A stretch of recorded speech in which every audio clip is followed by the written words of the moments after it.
Hello and welcome to Mississippi Insight. I'm Byron Brown. Thank you for joining us. This week, is the city of Jackson truly the new Flint? A new lawsuit blasts city officials and state health authorities for failing to guard against toxic lead levels in our drinking water. We'll hear from Chokwe Antar Lumumba, the mayor of Jackson, and attorney Corey M. Stern. He's a nationally recognized advocate for people impacted by toxic drinking water. Also, how to guard against misinformation in the information age. Also, we'll look at the annual Mississippi Top 50 Awards. You can help identify our state's top influencers. We'll tell you how in this edition of Mississippi Insight. Early last week, 12 News learned of a blockbuster new lawsuit. It names the city of Jackson and the state of Mississippi as defendants. They stand accused of turning a blind eye to extremely high levels of lead in the city's drinking water. The suit compares the capital city to Flint, Michigan. That city and state had to settle a massive lawsuit over their failure to protect water consumers from toxic chemicals.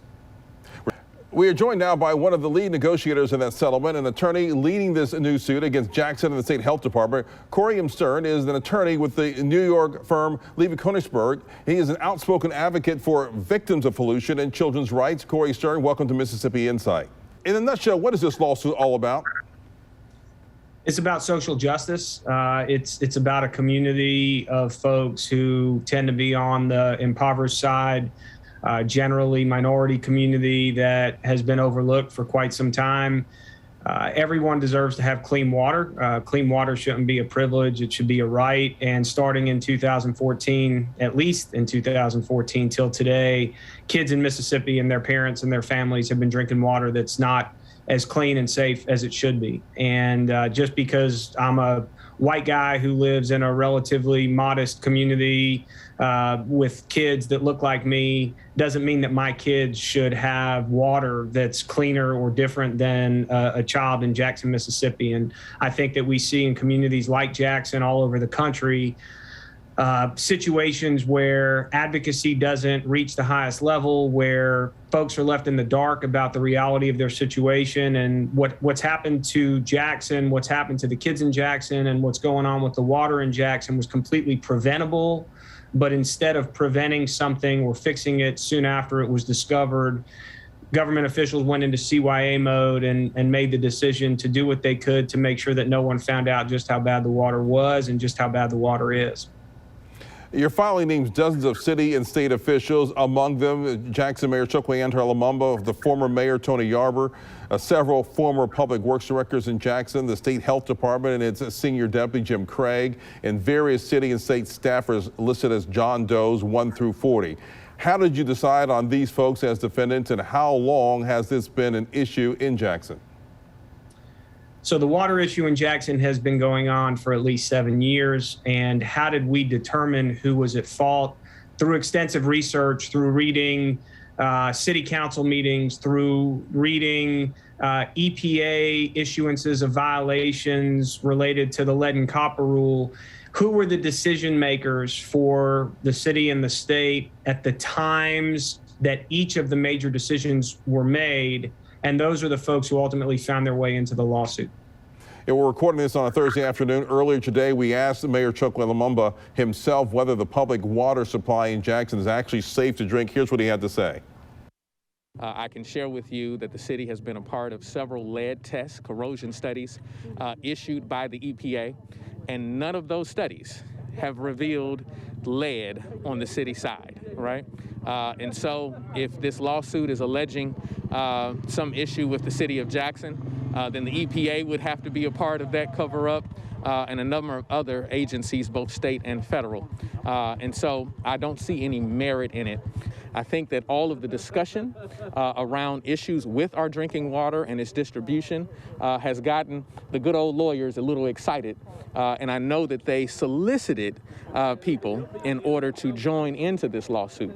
But there is no evidence present at this point in time that would establish any merit to that legal claim. And Mr. What do you think about what the mayor's comments about what he just said there, that you had to solicit and that there's no merit to your claim?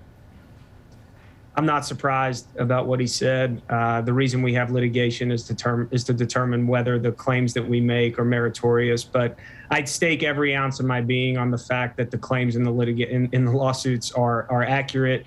My guess is that ultimately, when the city hires counsel to represent them, they're going to wish and they're going to tell the mayor that they wish he had not said what he said. He's now put the city and the folks in the city in a corner. And I hope that listen, I hope he's right. I hope that I'm out of a job. I wish that these lawsuits didn't exist.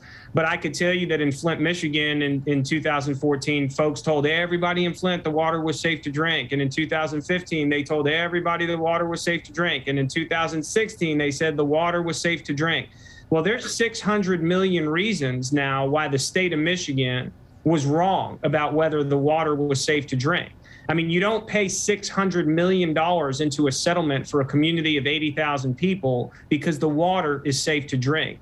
So what the mayor of Jackson is saying, it's almost like Charlie Brown for me, because I've been in Flint since 2016. When Charlie Brown says, wah, wah, wah, wah, and that's all we hear. I am telling you right now that the mayor will ultimately eat his words, and he's going to wish, and more importantly, the lawyers for the city of Jackson are going to wish that he never said what he said. Is this an economic issue that these cities like Flint and Jackson just can't afford to take care of the issues of the water, or is it more than that? It's not an economic issue in terms of being able to afford to do what needs to be done.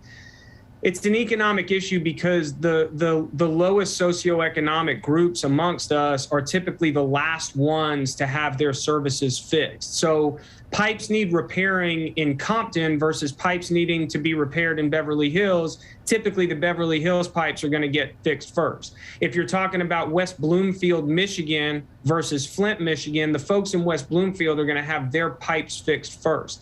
There's a trickle-down effect when it comes to social justice, and normally the most impoverished amongst us, the ones who have the smallest voice or don't identify as much with their local leaders or their state leaders, they're always the last ones who get the things that they need. And the reality is, it's not just a Jackson issue, it's a government issue. We are so, as the governments in our country, whether they're local, state, national governments, everything is reactionary. We fix problems after they happen.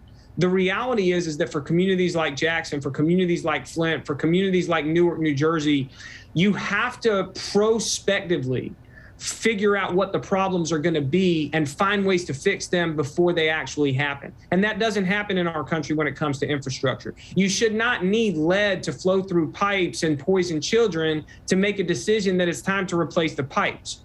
You should be recognizing on the front end, we've got pipes that are made out of lead from 1920 that are still beneath our ground and transporting the water from our water plant to the end users. And before the bomb goes off, maybe we should try to defuse it. And time again, cities like Flint, cities like Jackson, they wait for the bomb to go off before they start cleaning up the mess, when in reality, if they would take the time and energy and spend a little money in defusing the bomb, they could potentially prevent it from exploding. Remind our viewers what happens when young people and old people drink water with high levels of lead in it. So when children, especially children who are 6 years old and under, when they consume lead is a neurotoxin. And so if someone like you or I, who's obviously older than 6 years old, if we were to consume a ton of lead, it wouldn't necessarily affect our brains because our brains are fully formed. But for a child under 6 years old whose brain is not fully formed, lead is like a fire and the brain is like a forest. Because once lead gets into your blood, it seeps into your muscle, it seeps into your bones, and ultimately it reaches your brain. Once that fire comes through the forest, you can never really regrow the trees or the dense plants that have been burned out. And so what it really does to a child is it makes it much more difficult to learn, much more difficult to concentrate. Kids who are lead poisoned are far more likely to be left behind in grade school. They're far less likely to graduate from high school. They're far less likely to go to college, which makes it far less likely that they'll be as employable as they otherwise would have had they not been lead poisoned. And for a kid who has this happen to him or to her when he's 5 or 6 years old, the fact that it steals a child's potential, it creates anxiety in a kid. It creates anger issues in a kid. Oftentimes you see children who have siblings become aggressive with their siblings. It takes them longer to read the same passage in school as it would a kid who isn't lead poisoned. And so now you have a child who may be left behind in school, who may be a year or two older than his classmates, who's taking 2 or 3 times as long to read the passage in the same book just to get grades on an exam that are half as good as the other kids in his class who are younger than him. That creates the potential for depression, for sadness, for self-worth issues, for self-image issues. And ultimately, it affects the entire community because that kid who may have gone to college may now only graduate high school. That kid who may have become a skilled laborer may become an unskilled laborer. That kid who may have had a blue-collar job may now not be able to be employed. And so whatever a child's potential is, necessarily by way of lead poisoning, they're not going to reach that potential. I would describe it like a battery that at one point had the potential to be charged to 100%, may now only be chargeable to 89, to 91, to 78. And even though that may still be sufficient to utilize the battery, it's something significantly less than what it otherwise would have been. And for adults, the issues can range from very minor to serious organ issues, bladder, kidney, internal issues, depending on the levels of consumption and the length of time that those levels have been consumed. What are you asking for in this lawsuit? It's going to be different for every single kid. Every kid is different. I think I may have mentioned I've got 2 kids. One is 12, one is 13. If they were both lead poisoned when they were young, their damages would be completely different because they're just different kids. One has the potential for X, one has the potential for Y. So every child's damages should be honored by their own experience, by way of their own potential. And so on a case by case by case by case basis, each kid should be compensated something differently. More specific, every kid is going to be entitled to some level of lost future economic damages, meaning, in lay people's terms, if I didn't get lead poisoned, I would have been able to have a job like blank, but because I'm lead poisoned, I likely will only have a job like blank. And there's a financial difference over the course of someone's life in terms of what they might earn had they not been lead poisoned versus having been lead poisoned. Corey Stern, thanks again for joining us today. Pleasure. Thanks for having me. All right. And we'll send be my right best to the mayor. All right, we'll do. We'll be right back.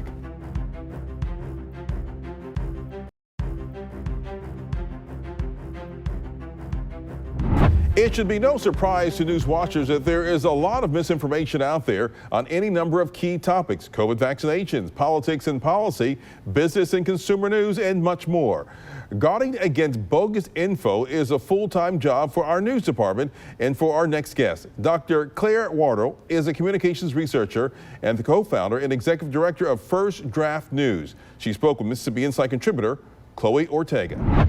Well, we are at the information age, and we can get information really at the palm of our hands through our smartphones, computers, but a lot of the times what we're getting is not necessarily the right information. Many times it's misinformation.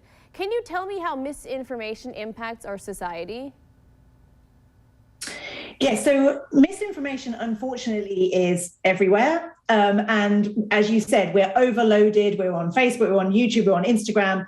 And it's hard to know who to trust and what to trust. And whether it's around elections or whether it's around the pandemic and vaccines, there's lots of misinformation out there, which is unfortunately confusing to us and leading many of us to make decisions that is leading to real harm.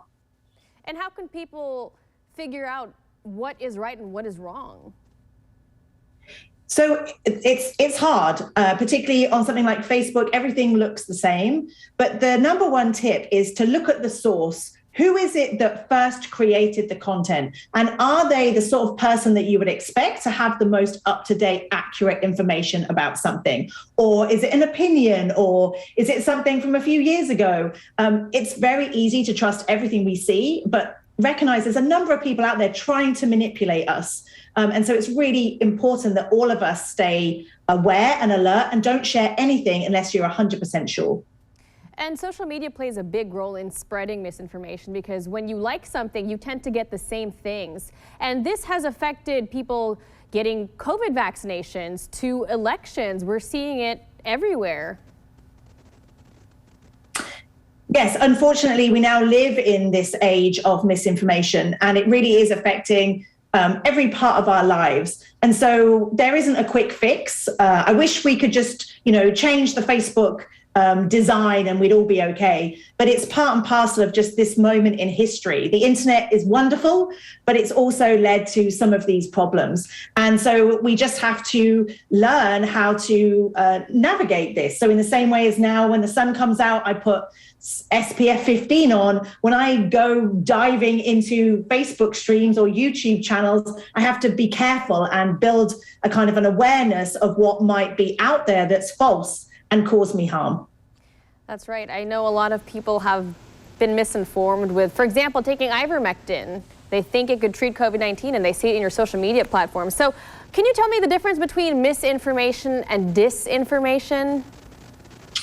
Yeah, so disinformation is deliberately created information and content that's designed to cause harm.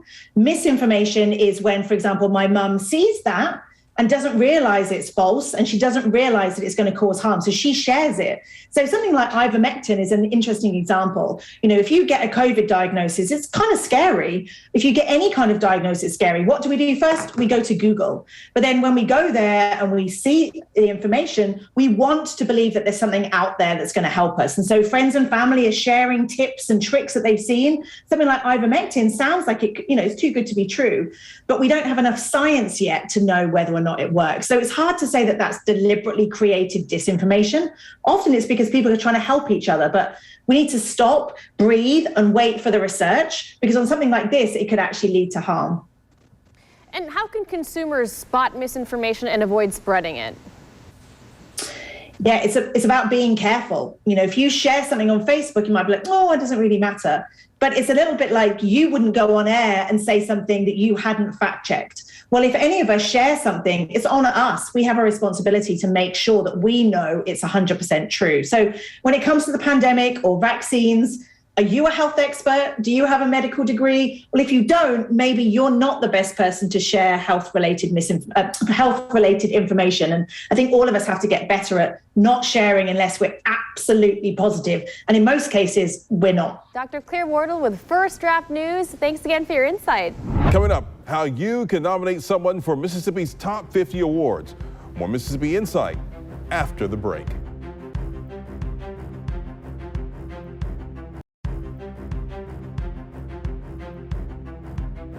Welcome back. This month, nominations open up for the Mississippi Top 50 Awards. The event recognizes the state's most influential people in both the public and private sectors. WJTV is a co-sponsor of the event with the publishers of Y'all Politics.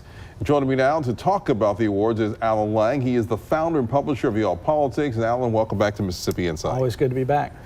Talk to us a little bit about how long you've been organizing the Mississippi Top 50 and what this is all about. Sure. The event started in 2016, really just out of a desire to recognize people that were involved in the political sphere, in the government sphere, and the things that kind of make our state unique in business and culture and media.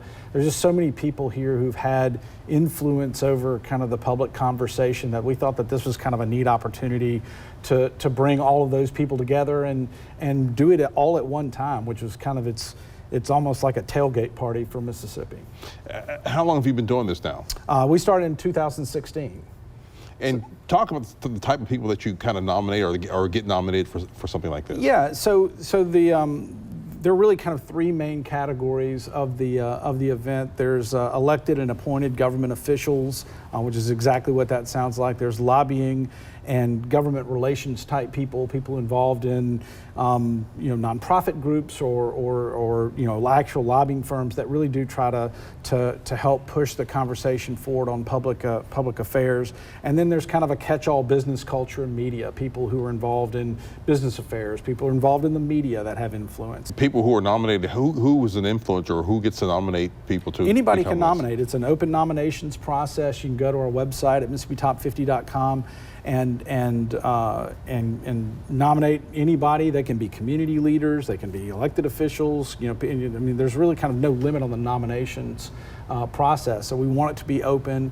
We want it to be fair. It's very bipartisan. We have kind of a group of people that meet on an annualized basis that really bring together, a really diverse, both politically and from a geographic perspective in the state, a diverse group of people that kind of befits the honor.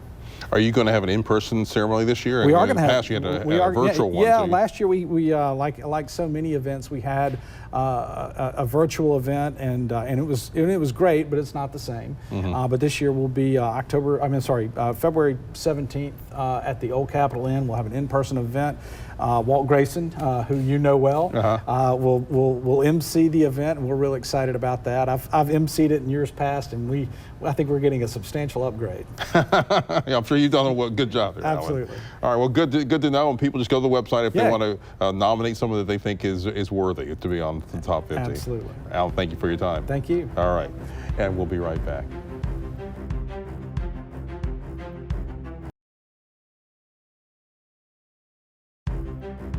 Our thanks to Corey M. Stern, Dr. Claire Wardle, Alan Lang, and 12 News' Chloe Ortega for joining us this week. We'll be back next week with more of the political and current affairs coverage that you demand. I'm Byron Brown. From all of us here at 12 News, make it a great weekend.